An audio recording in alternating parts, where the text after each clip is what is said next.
Friends, ఎలా ఉన్నారు? మీరు గనుక కొత్తగా చూస్తున్నారా అయితే ఛానల్ కి సబ్స్క్రైబ్ చేసుకోండి. ఇంకా చాలా మంచి వీడియోలు వస్తాయి. కృష్ణ, ముకుంద, మురారి, భవాని, రేవతి కృష్ణని పిలిచి ఆదర్శ మీరాల పెళ్లి గురించి చెబుతుంది. వాళ్ళిద్దరూ ఒకరికి ఒకరు ఇష్టపడుతున్నారు. ఇక పెళ్లి జరిపించడం మన బాధ్యత, ఏమంటావు తింగరి అని అడుగుతుంది. రేవతి పంతులు గారిని పిలిపించు అని అంటుంది. కృష్ణ వద్దు అత్తయ్య అని అరుస్తుంది.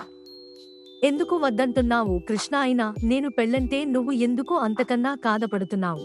వాళ్ళిద్దరూ ఒకరికొకరు ఇష్టపడుతున్నారు కదా, ఇప్పుడు ఎందుకు వద్దని అనడం అని అంటుంది భవాని. అది కాదు అత్తయ్య అని అంటుంది.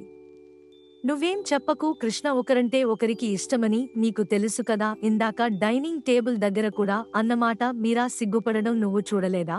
ఇక ఆదర్శ్ విషయానికొస్తే మీ అత్తయ్యతో రాయబారం పంపిందేవాడు. ఇక ఇలాంటి అప్పుడు ఇద్దరికీ ఇష్టమైన విషయం తెలిసి నేను ఈ పెళ్లి చేయాలనుకుంటున్నాను అని అంటుంది. అది కాదు అత్తయ్య, మీరా మనసులో ఏముందో ఏంటో కనుక్కోవాలి కదా అని అంటే ఆడపిల్ల ఇంకా అంతకన్నా ఏం చెప్తుంది అని అంటుంది భవాని. మీరు చేస్తుంది కరెక్ట్ అక్క. ఆదర్శ ఎప్పుడైతే మీరాకి ముకుంద పేరు పెట్టుకున్నాడో ఇక అప్పుడే వాడి మనసులో మనం మీరా ఎంత అభిమానం ఉందో తెలుసుకోవచ్చు. ఇక మీరా కూడా సిగ్గుపడి తన అభిప్రాయాన్ని సగం చెప్పేసింది. ఇక పెళ్ళంటే తను మన ఇంటి పిల్ల అయిపోతుంది. ఇక రేవతి మాట్లాడుతూ, మీరు తీసుకున్న నిర్ణయం కరెక్టే అక్క, ఆదర్శ్కి మీరాకి పెళ్లి చేసేదాము అని అంటుంది. మీరు ఒకసారి ఇలానే తొందరపడి ముకుందని ఇచ్చి ఆదర్శకి పెళ్లి చేశారు, అప్పుడే ఏమైంది? ఇప్పుడు కూడా తొందరపడుతున్నారేమో అని అంటుంది కృష్ణ. అన్నీ ఆలోచించాకే ఈ నిర్ణయం తీసుకున్నాను. ముకుందకి ఇష్టమైంది కాబట్టే కదా నేను నిర్ణయం తీసుకున్నాను. దానికి ఇష్టం లేకపోతే ఈ పెళ్లి తొందరపడి ఎందుకు చేస్తాను అని అంటుంది. ఆగస్టు పాటు షాపింగ్ కి వెళ్లడం, ఆదర్శ కోసం ఎదురుచూడడం, ఆదర్శ కోసం సిగ్గుపడడం, ఇవన్నీ చూస్తున్నా కూడా నీకు ఇంకా అర్థం కావట్లేదా? ఆదర్శ అంటే మీరా కూడా ఇష్టమేనని, నువ్వు ఇంటికి కోడలుగా ఎంత కరెక్టో మీరా కూడా ఇంటి కోడలు ఇవ్వడంలో అన్ని అర్హతలు ఉన్నాయి అని అంటుంది భవాని. ఇది ఏం చెప్పినా వీలు ఆగేలా లేరని కృష్ణ సైలెంట్ గా ఉంటుంది. ఇక రేవతి, మీరు చేస్తున్న పని నాకు నచ్చింది అక్కయ్య, వాళ్ళిద్దరికీ పెళ్లి చేస్తే ఆదర్. ఇక మురారి, ఏమిటి కృష్ణ నువ్వు ఏంటి బాధ పెడుతున్నావు అని అడిగితే కృష్ణ రూమ్ లో జరిగిందంతా మురారికి చెప్తుంది. ఆదర్శం కుందల పెళ్లి చేయాలని పెద్దత్తయ్య భావిస్తుంది, రేపే పంతులు గారిని పిలిపిస్తున్నారు అని చెప్తుంది. ఇక మురారికి ఏం మాట్లాడాలో తెలీదు. ఇద్దరు కలిసి రూమ్ లోకి వెళ్తారు. ఇక మురారి చాలా టెన్షన్ పడతారు. అసలు నేను సరదాసి మదర్ గురించి కృష్ణకి ముందే చెప్పు ఉన్నట్టయితే ఇవాళ ఈ ప్రాబ్లం వచ్చేది కాదు. ఇప్పుడు ఆదర్శ్ తో పెళ్లికి పెద్దమ్మ ప్రపోజల్ తెచ్చేసింది. ఇక పెళ్లి అని అనుకోగానే ఆవిడ ఖచ్చితంగా చేసేస్తుంది. వాళ్ళిద్దరి బిహేవియర్ చూస్తుంటే ఒకరంటే ఒకరికి ఇష్టం ఉందని అందరికీ తెలిసిపోతుంది. అసలు మీరు ఎందుకు ఇలా చేస్తుంది అని మురారి ఆలోచిస్తూ ఉంటాడు. అప్పుడే రూమ్ లోకి కృష్ణ వచ్చి, ఎందుకు ఎసిపిస్తారు అంతలా ఆలోచిస్తున్నారు? మీరే ఇలా కంగారు పడితే నా పరిస్థితి ఏంటి? మీరు ఒక్కసారి నాకు సరోగసి మతల గురించి చెప్పి నిర్ణయం తీసుకున్నట్లయితే బాగుండేది. ఇప్పుడు చూడండి ఏం చేయాలో కూడా అర్థం కావట్లేదు అని అంటుంది. ఆ మీరు అని చూస్తుంటే ఆదర్శ్ అంటే ఇష్టం ఉన్నట్లే అని మాట్లాడుతుంది. కాసేపు పెద్దమ్మ కోసం నేను ఏదైనా చేస్తాను అంటుంది. ఒక్కొక్కసారి మన బిడ్డ కోసమే ఇదంతా చేస్తున్నాను అంటుంది. నేను మీరు ఆ నమ్మలేకపోతున్నాను అని అంటుంది. కృష్ణ, నాకు అలానే ఉంది కృష్ణ అని అంటాడు. మీరు ఎక్కువ టెన్షన్ పడొద్దు, ఒకరికొకరం ఆలోచించి వీపు సమస్య నుండి బయటపడదాము. ముందైతే మన బిడ్డ మనకు ముఖ్యం అని అంటుంది కృష్ణ. మీరు నేను కలిసి ఉంటే ప్రపంచాన్ని ఎదిరించగలం ఏసీబీ సార్, అది గుర్తుపెట్టుకోండి అని అంటుంది. అలాగే కృష్ణ అని అంటాడు మురారి. ఇక మరుసటి రోజు ఉదయం అందరూ హాల్లో కూర్చుని ఉంటారు.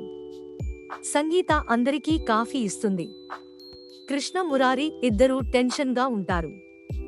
భవానీ, దేవి, మధుతో మనం ఆదర్శం కుందల పెళ్లి చేద్దాం అనుకుంటున్నాం కదా, మంచి హాల్ ఒకటి చూడు అని అంటుంది. దానికి ఇప్పుడే ఎందుకు పెద్దమ్మ, వాళ్ళ పెళ్లి నిశ్చయమైన తర్వాత అప్పుడు హాల్ గురించి ఆలోచిద్దాం అని అంటాడు మధు. ఇంకా నీచం అవడం ఏంట్రా, ఆల్రెడీ మాట్లాడేశాను, పంతులుగారు కూడా వస్తారు, ముహూర్తాలు పెట్టిస్తున్నారు అని అంటుంది. ఆయన వచ్చి 2 రోజుల్లో మంచి ముహూర్తం ఉందంటే అప్పటికప్పుడు వెతుక్కోవాలి కదా, అందుకే ముందే ఒక హాల్ వెతికి పెట్టుకుని అంటుంది. సరే పెద్దమ్మ అని అంటాడు మధు. ఇక వాళ్ళ మాటలు వింటూ కృష్ణ, మురారి ఇద్దరు ఏం జరుగుతుందో అని ఆలోచిస్తూ భయపడుతూ ఉంటారు. ఇక అప్పుడే ముకుంద పైనుంచి మెట్లు దిగుతూ వస్తూనే అటూ ఇటూ చూస్తూ ఉంటుంది. ఎవరికోసం వెతుకుతుందా అని అందరూ అనుకుంటారు. ఇక పక్కనే ఉన్న రజని ఎవరికోసం వెతుకుతుందో మీ అందరికీ అర్థం కాలేదా? ఆదర్శ కోసం వెతుకుతుంది. ఇక్కడ అందరం ఉన్నాం కానీ ఆదర్శ్ లేడు కదా అని అంటుంది. వెంటనే కృష్ణ మీరా మీతో అలా చెప్పిందా? ఆదర్శ కోసమే వెతుకుతున్నానని ఎందుకు మీరే ఊహించుకుంటారు పిన్ని అని అంటుంది. ముకుంద కూడా మనసులో నేను ఆదర్శ కోసం వెతకట్లేదు, అయినా మీరు అన్నారు కాబట్టి ఇప్పుడు అదే నిజం అని చెప్తాను. అప్పుడుగాని కృష్ణ టెన్షన్తో చావదు అని అనుకుంటుంది మనసులో. రజని ఏంటి కృష్ణ నేను అబద్ధం చెప్తున్నాను అంటావా? నువ్వు ముకుందని అడుగు ఎవరికోసం వెతుకుతుందో అని అంటుంది. ముకుంద సైలెంట్ గా ఉంటుంది. వెంటనే రజని చూసావా మౌనం అర్ధాంగీకారం, ఆమె ఆదర్శ కోసమే వెతుకుతుంది అని అంటుంది. ఇక అప్పుడే ఆదర్శ్ పై నుంచి మెట్లు దిగుతూ వస్తాడు. పైనే ఉన్నాడుగా కిందకి వచ్చి వెతుకుతున్నావే అని అంటుంది. రజని ఆదర్శ ఏంటి నాకోసం వెతుకుతున్నావా ముకుందా అని అంటాడు. ఇదంతా భవానీ దేవి ముందే జరుగుతూ ఉంటుంది. అవును ఆదర్శ గారు మీకోసమే వెతుకుతున్నాను అని అంటుంది. చాలా సంతోషం ముకుందా అని ఆదర్శ ఒక గిఫ్ట్ ని ముకుందకి ఇవ్వడానికి మోకాళ్ల మీద కూర్చుంటాడు. వెంటనే కృష్ణ ఇప్పుడేంటి అందరి ముందు ఐ లవ్ యూ చెప్తాడా? ఈ మీరా ఎలా రియాక్ట్ అవుతుంది అని కృష్ణ మనసులో అనుకుంటుంది. మురారి కూడా వాళ్ళిద్దరిని చూసి ఏం చేయాలో తెలియక కంగారు పడుతూ ఉంటాడు. ఆదర్శ ఐ లవ్ యూ అని చెప్తే పరిస్థితి ఏంటి అని భయ. ఇక భవానీ ఏంటి ముకుందా ఈ రోజు నీ పుట్టినరోజు ఆ చెప్పినట్టు అయితే బాగా పార్టీ ఏర్పాటు చేసేదాన్ని కదా అని అంటుంది. నా పుట్టినరోజు నేను పెద్దగా సెలబ్రేషన్ చేసుకోను, ఆదర్శ్ గారికి ఎలా తెలిసిందో నాకు తెలియట్లేదు అని అంటుంది. నీ గురించి ఎక్కువ కేర్ తీసుకుంటున్నాడు అని అంటాడు మధు. అందుకే కదా అని వడకపోయినా బట్టలు కొనిచ్చాడు. ఇప్పుడు నీకు తెలియకుండానే పుట్టినరోజు కనుక్కుని గిఫ్ట్ ఇచ్చాడు అని అంటాడు. ఇక అందరూ వాళ్ళిద్దరూ ప్రేమించుకుంటున్నారని ఫీల్ అవుతూ ఉంటారు. కానీ కృష్ణ మురారి మాత్రం ఎందుకు అలా చేస్తుందో అర్థం కాక ఆలోచిస్తూ ఉంటారు. ఒకవైపు మా బిడ్డని మోస్తూ మరోవైపు ఆదర్శతో అలా క్లోజ్ గా ఉంటే ఎలా అని అనుకుంటారు. ఆదర్శ గిఫ్ట్ తీసుకుని ముకుంద థాంక్స్ చెప్తుంది. ఆదర్శ్ భవానితో అమ్మ ముకుంద బర్త్డేకి నువ్వేం గిఫ్ట్ ఇస్తావు అని అడుగుతాడు. వెంటనే భవానీ దేవి లేచి వాళ్ల దగ్గరికి వెళ్లి నిన్నే గిఫ్ట్ గా ఇద్దాం అనుకుంటున్నాను అని అంటుంది. ఒక్కసారిగా కృష్ణ మురారిలా ముఖాలు మాడిపోతాయి. ముకుంద సిగ్గుపడుతుంది. ఇక ఆదర్శ్ యుగంధపు పుట్టినరోజుకి నిన్నే దానికి గిఫ్ట్ గా ఇచ్చి మీ ఇద్దరికీ పెళ్లి చేయాలనుకుంటున్నాను అని అంటుంది. ఆదర్శ సిగ్గుపడుతూ థాంక్స్ అమ్మ అని చెప్పి వెళ్లిపోతాడు. ఇక ముకుంద కూడా అక్కడే నిలబడి తనకి పెళ్లి ఇష్టమే అన్నట్లు సైలెంట్ గా ఉంటుంది. ఇక మరోవైపు రెస్టారెంట్లో ముకుంద కోసం కృష్ణ మురారి ఇద్దరు ఎదురు చూస్తూ ఉంటారు. ముకుంద ఏంటి ఇంకా రాలేదు అని అంటుంది. కృష్ణ అదిగో వచ్చేసింది అని అంటాడు మురారి.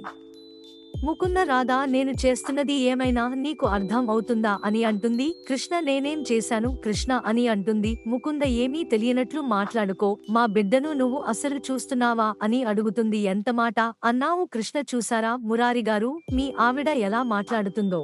టైంకి టాబ్లెట్లు వేసుకుంటున్నా, మంచి ఫుడ్ తింటున్నాను, మీకు పెట్టిన ఫుడ్ కూడా నేనే తిన్నాను కదా, ఇంకా ఇంతకన్నా ఏం చెప్పాలి? మీ బిడ్డను మోయడం నాకు సంతోషమే అని మీకు ఇప్పటికీ అర్థం కావట్లేదా? అయినా నేను ఇంత కంగారు పడుతున్నాను, మీరు మాత్రం చక్కగా కార్లో వచ్చేశారు గర్భవతి, నన్ను మాత్రం క్యాబ్లో రమ్మన్నారు అని అంటుంది. వెంటనే మురారి ముగ్గురం కలిసి వస్తే అనుమానం వస్తుంది, అందుకేనే అలాంటప్పుడు నా బిడ్డను వస్తూ ఆగస్టు ఆశలు పెట్టడం కరెక్ట్, రేపు మాకు మీ పెళ్లి చేయడానికి పంతులుగాని పిలిపిస్తున్నారు అని అంటుంది. అయితే ఆ పెళ్లి హ్యాపీ బాధ్యత మీదే అని అంటుంది ముకుంద.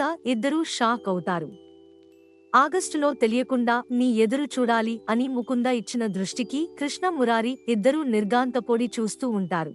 ఇక్కడితో ఈరోజు ఎపిసోడ్ ముగిస్తుంది. కృష్ణ మురారి ఇద్దరూ బయటి నుంచి లోపలికి వచ్చేసరికి పంతులుగారు ఉంటారు. భవానీ దేవి పంతులుగారితో ముహూర్తాలు పట్టించడానికి పిలిపిస్తుంది. ఆదర్శ్ ముకుందల పెళ్లి చాలా త్వరగా జరిగిపోవాలి, మీరు ఎప్పుడో 6 నెలలు సంవత్సరానికి ముహూర్తం పెట్టొద్దు, వీలైనంత తొందరగా పెట్టేసేయండి అని అంటుంది భవానీ. కృష్ణ మురారి మాత్రం ఒకటి ముఖాలు ఒకరు చూసుకుంటూ కంగారు పడుతూ ఉంటారు. ముకుంద అక్కడ నిలబడి సిగ్గుపడుతుంది.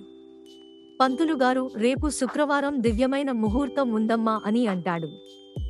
ఇక కృష్ణ మురారి ఇద్దరు షాక్ అవుతారు. 2 రోజుల్లో పెళ్లి అని అంటాడు మధు. భవానీ దేవి ఏంటి అలా సైలెంట్గా అన్నారు, ఈ పెళ్లి మీకు ఇష్టమే కదా అని అడుగుతుంది మురారిని.